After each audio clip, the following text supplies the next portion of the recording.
Shouldn't.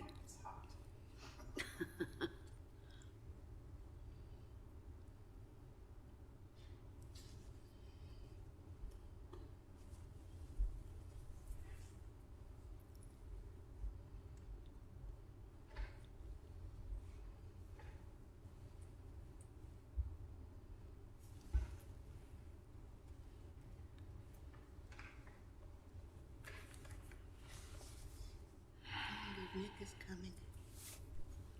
I just saw him yesterday.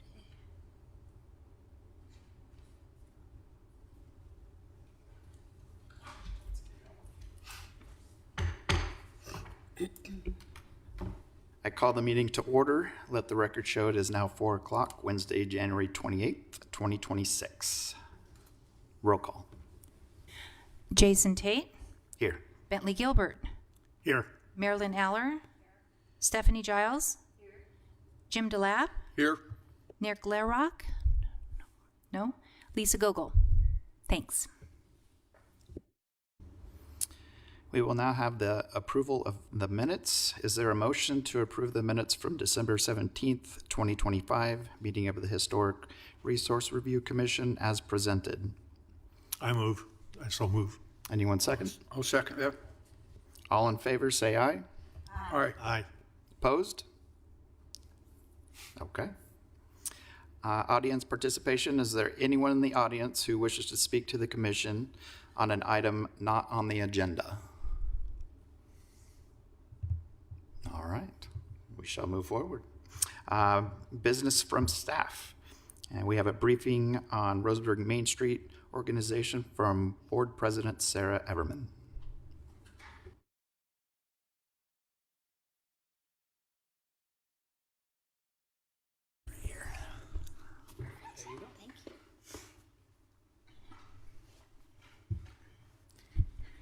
Awesome. Thanks for having me today.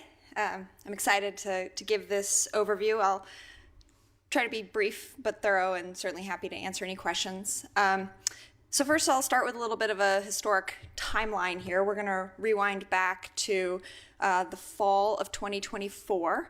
That's when Thrive Umpqua, which is a fantastic local organization here, started looking in a systematic way if there was interest from the current downtown community in having a Roseburg chapter of the Oregon Main Street program. The Main Street program is a national organization and program that has state chapters. You have to apply to be part of that program, and if you meet the qualifications, that the Main Street organization provides a lot of support to improve downtown communities.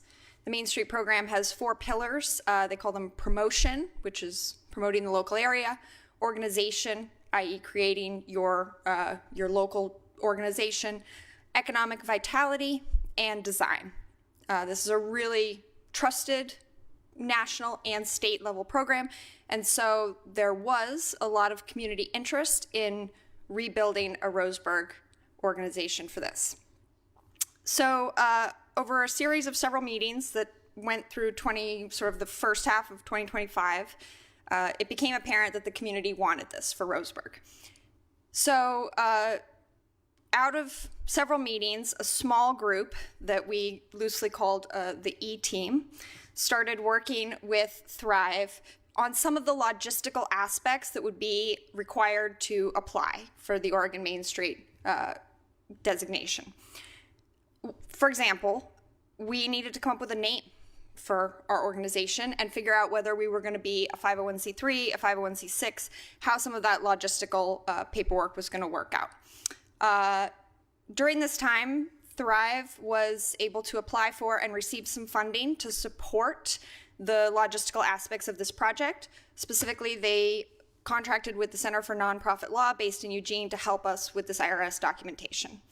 The Center for Nonprofit Law advised us that we need both a 501c3 and C6, which I know this is getting a little granular, but I'm mentioning that because the 2 names for the organizations that were crowdsourced from the community became Destination Downtown Roseburg for the C6 and Historic Downtown Roseburg for the C3.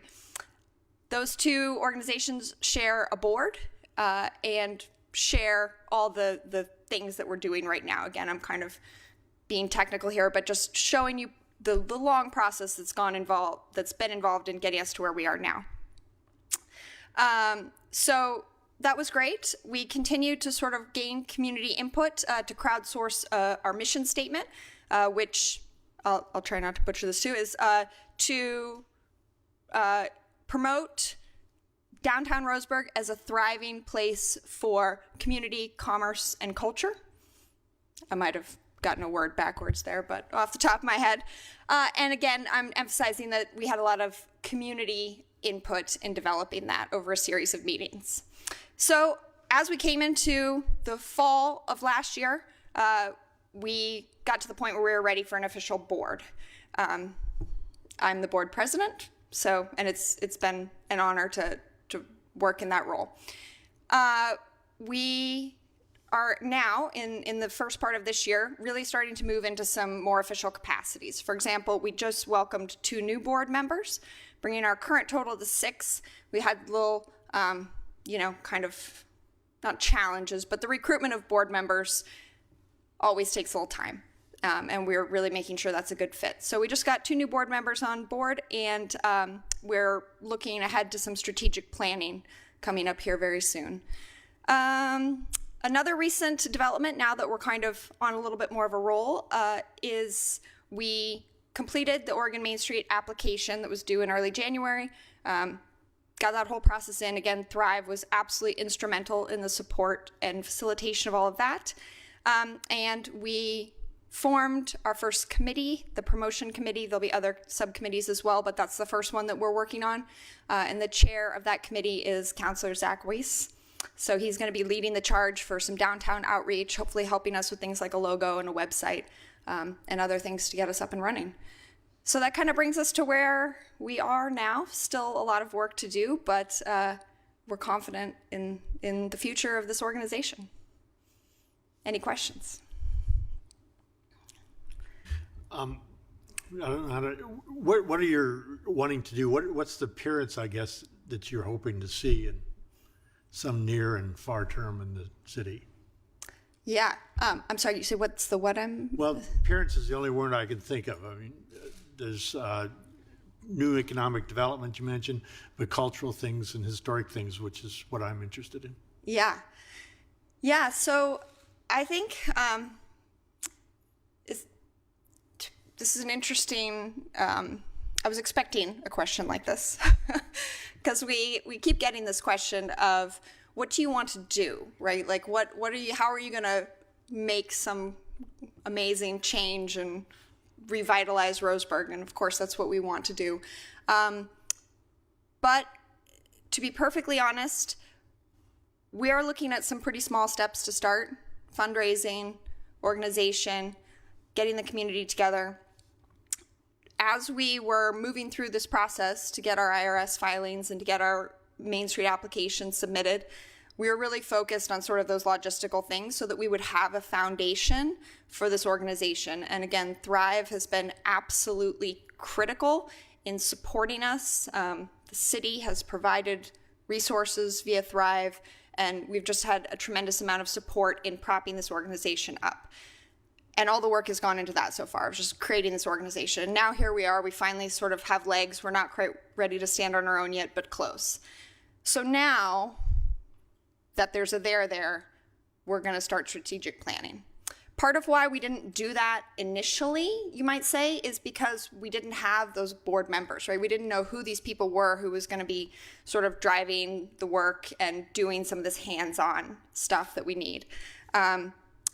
So that's a very long-winded way to answer your question, which is that, of course, we all want big and wonderful things for Roseburg, but the nitty-gritty of the first steps is going to be left to a board strategic planning meeting that's coming up here in just a couple of weeks. The first of many. I will say also, as just kind of another thing, is throughout this entire process, we've held what we call our community update meetings on the first Monday of every month. And everyone from downtown, I mean, truly anyone at all, is invited to attend. And we've gotten a lot of great input from the community about that, things they want to see direction. And of course, it's always sort of big picture stuff, right? Like fix all the sidewalks and yeah. And so certainly from my vantage point, I'm trying to, direct that energy into chunks of things that are smaller but meaningful, things we can actually accomplish, funding we can actually get, that sort of thing. Over the sort of holiday season, we were supportive of Councilor Weese's efforts to put up lighting in downtown, which turned out fantastic and looks amazing. Of course, the city was very supportive of that as well. And so it's little things like that where we're going to start and then just build and build and build. Another example of something that we're looking forward to is the Blocktoberfest event that's held in October. It's a fantastic event. That event needs funding and support, right? Like to keep it going, to keep it healthy, to keep it growing. And so to the extent that we can do some fundraising for that and just help provide support around that event, that's another great example. If I could add something too, I mean, from the city's perspective, we're really excited about the Destination Downtown Roseburg becoming the new Main Street program because as this commission, you deal with historical aspects of our city, and one of those pillars of the Main Street program is really historical components of one's downtown. And so having this organization and recognizing that they're still getting on their feet and stood up, but there will be great opportunities, I think, down the road for grant opportunities to help some of our historical structures in the downtown area and do some things with their facades and see some improvements occur. And being part of the Main Street program enables us to tap into some of those grant funds, which will be a great asset to us. It's having been part of the previous Downtown Roseburg Association and now seeing this one grow, it's neat to see it coming from kind of a grassroots approach with the businesses and it really being a downtown driven organization, one in which the city can come in and help support, but downtown can lead the charge, and that's been exciting to see. Any other questions? Thank you, Sarah.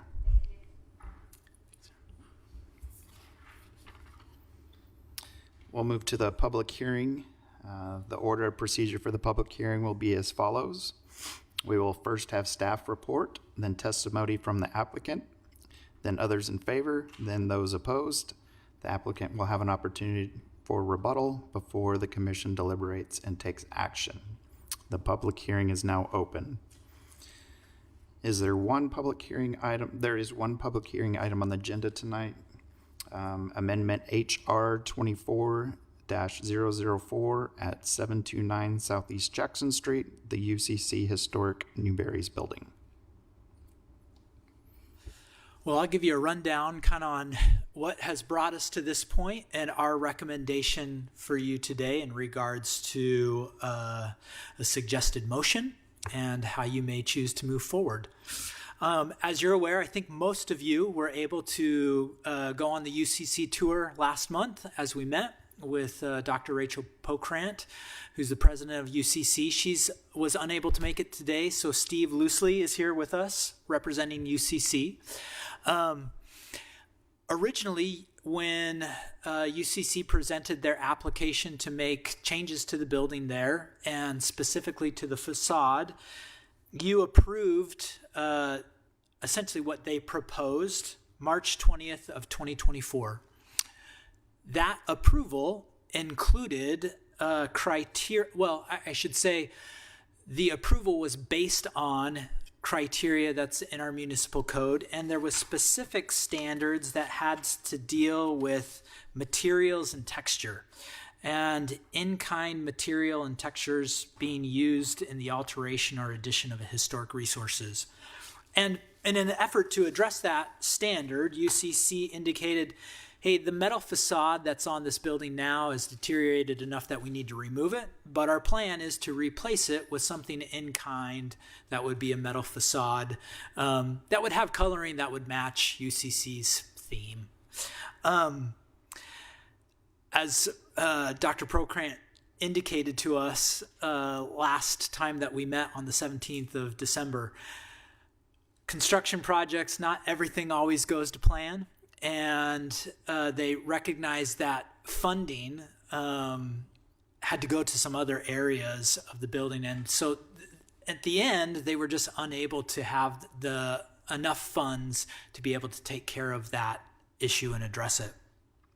So when those situations occur, or when an applicant indicates we don't really have any other proposed alternatives, what they're indicating to us is we'd like to just keep the facade painted, concrete behind it as is.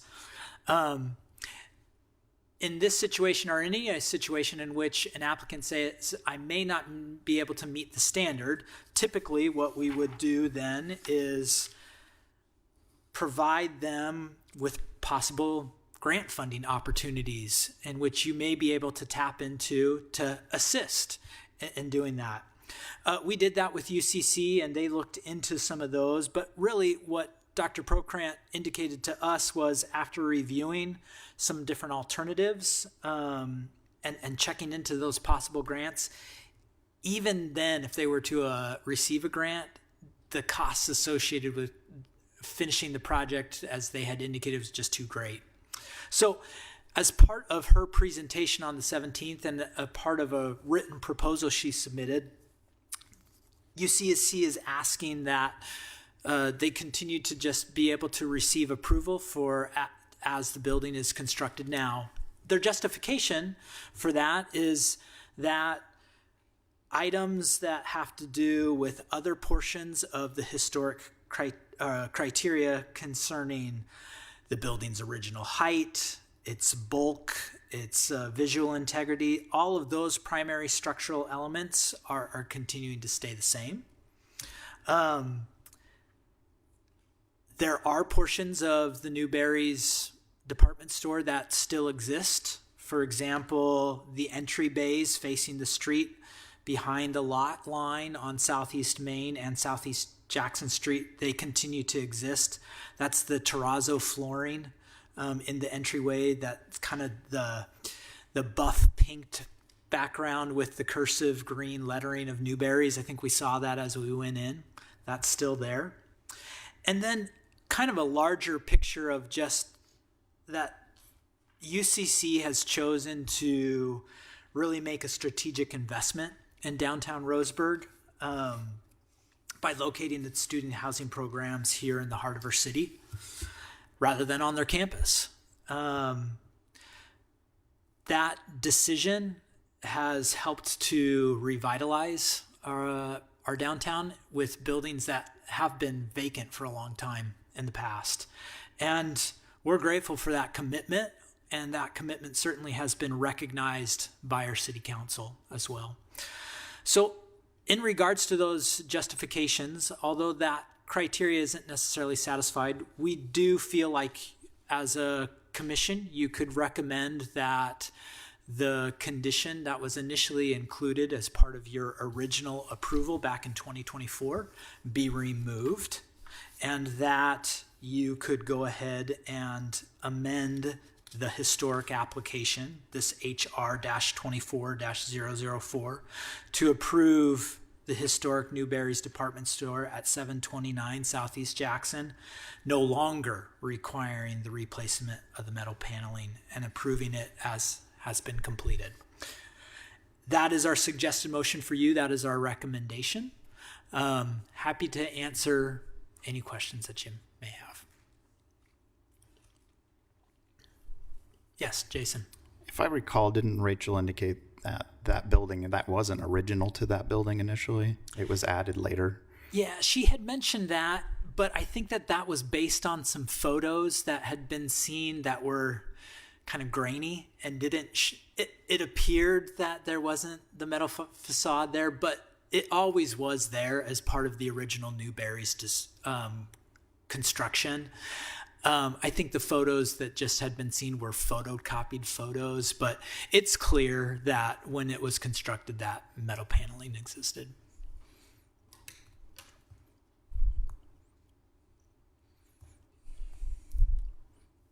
Yes, Bentley. I guess I'm just curious about the metal panels as a design element. I mean, at the time it was built, is this something they did? I don't think they have any structural thing. They're just, not cosmetic, but there's something else. Yeah, great question. No, not structural by any means, right? And really, if this wasn't a historic structure, I mean, we wouldn't be having this conversation. The standard that applied here was number 6 within this code section, which is materials and texture, and a recognition that in-kind material and texture be used when you're altering or adding on to a structure. That's what triggered that in the first place, and I think that's why UCC, in their original proposal, indicated, yeah, this is what we're going to propose. What they didn't foresee was just additional costs that then eliminated the ability for them to do that later. My question, I guess, dealt more with architectural history. I mean, at the time it was built or designed, is that something that a lot of public buildings or commercial buildings did? I think it was just consistent. Oh, well, I guess I don't know if I can answer that, right? I mean, I don't know the metal paneling, if that was a major design theme of when this thing was constructed on other buildings, but it certainly had that at the time, and it was unique to that building. Mm-hmm. Other questions?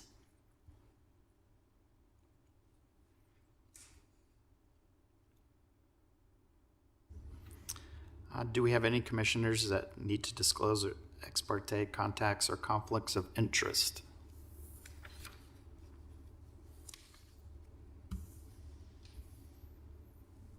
Nope. And staff report, which Provided the staff report, so really now at this point we could just see if there's any public comments. And Steve, if you'd like to add anything, you're welcome to. is there anyone that wishes to testify and come forward? No. All right. Any additional questions from the commission? Okay. I guess we bring it to a vote. Yeah, at this point we have a suggested motion for you, or if you have a different motion, this is be your opportunity to move forward with that. All right. Anyone ready to make a motion? Okay. I move to amend the Historic Resource Review Application HR 24-4004 approval for the historic Newberry Department Store at 729 Southeast Jackson Street, no longer requiring the replacement of the metal paneling, and approving the exterior changes to the building as completed. All in favor? Say aye. Aye. All the opposed? Okay. 4 yeses and 1 no. So motion carries.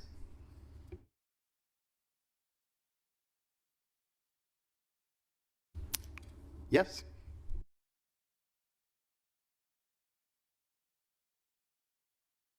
Thank you, Steve. You're welcome. Good afternoon, members of the commission. My name is Steve Loosley, and I'm the board chair at UCC. And I'm sorry that Rachel Pokrant, our president, is out of town at an important conference for her and for the college. And what we wanted to do was just to really thank you for the relationship that we have with the city of Roseburg and with your commission. You know, this is the second building that we've done extensive work on to incorporate it into student housing, and in this particular case also for community use. And we have one more project that we're trying to figure out how to fund, and we'll get there. It's just going to take us a little bit more time than we originally anticipated, and that is for the old federal building. And we have plans that are still quite preliminary, but to develop that into additional student housing. At this point, we have about 130 UCC students that are living in downtown. Some are, of course, in the other housing project that we have that's on Northeast Stevens Street. And so, but in all, they're making a really big difference in revitalizing our downtown and our community. And we can't do that without, having these really deep relationships and partnerships, one of which, the most important, is the partnership we have with the city of Roseburg. And, that also includes, your work, because these are all, the buildings downtown are all historical buildings. And, we join with you in your spirit of, trying to preserve the same kind of integrity that we have in our community. And, we just thank you for your vote of confidence today. And, as we go forward to work on our other building and, work with our students that are all living downtown, we're going to continue to put our best foot forward and be good partners and, do all that, we can to, help improve the livability and the well-being of our communities. So thank you very much. Thank you, Steve. I turn this off.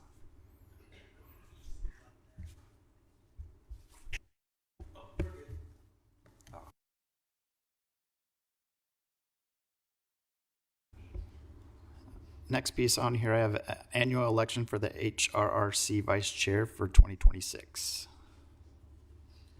Yes, we're at the beginning of a new year, which means that we always have an election of a vice chair. Lisa has served in that role, I think, for quite some time. Each year you get reelected. So really, this is an opportunity to nominate someone and go through that process.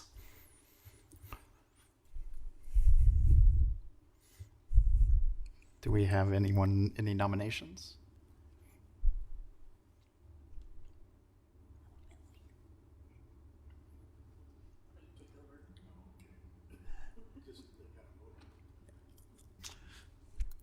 Lisa's nominated me.